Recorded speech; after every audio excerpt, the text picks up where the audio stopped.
Good afternoon friend, তোমরা কেমন আছো সবাই?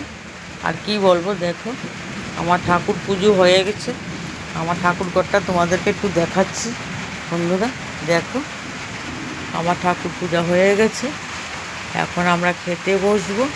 আর যে দিনের যে অবস্থা একটু দেখাচ্ছি। আর কি দেখাবো বলো, তোমরা তো যারা এখানে আছে ওরা তো সবই দেখতে পাচ্ছ, আর যারা দূরে থাকে ওরাই বুঝবে এমন প্রাকৃতিক দুর্যোগ। এখন আমি ভাত নিয়ে বসবো। আজকে অনেক কিছু রান্না করেছি। হ্যাঁ, রান্না বলতে এই যে একটু মাছের ঝোল করলাম ঝিঙে দিয়ে আলু দিয়ে, আর মাছের মাথা দিয়ে মুড়ি ঘন্ট করলাম বন্ধুরা।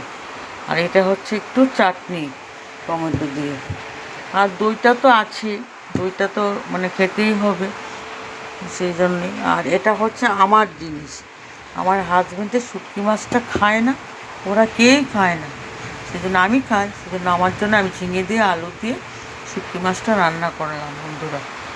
তারপরে এমন দুর্যোগ আর কী বলবো বলো। আজকে যদি এটা অন্য কিছু হতো বা কৃত্রিম হতো তাহলে তো দাঙ্গা লেগে যেত, বলতো যে যে মানে তাহলে তো আর তোমার কৃত্রিম আর প্রকৃতির মধ্যে কোনো পার্থক্যটাই থাকতো না। মানুষের কি কষ্ট, কত মানুষ ঘর ছাড়া হয়েছে বন্ধু এই প্রকৃতির দুর্যোগ। আমি কোনো দিন মানে গতকালকে যে গেল সেই দৃশ্যটা আমি কোনো দিন আর ভুলবো না।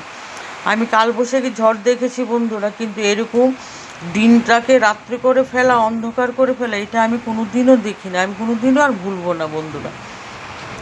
আর যাক বাবা, কী করবো এখন, আর যেটা তো হয়ে গেছে হয়ে যাবে, প্রকৃতির সাথে তো আর কিছু করা যাবে না, সেটাই বলছি বন্ধুরা। তোমরা খেয়েছো বন্ধুরা?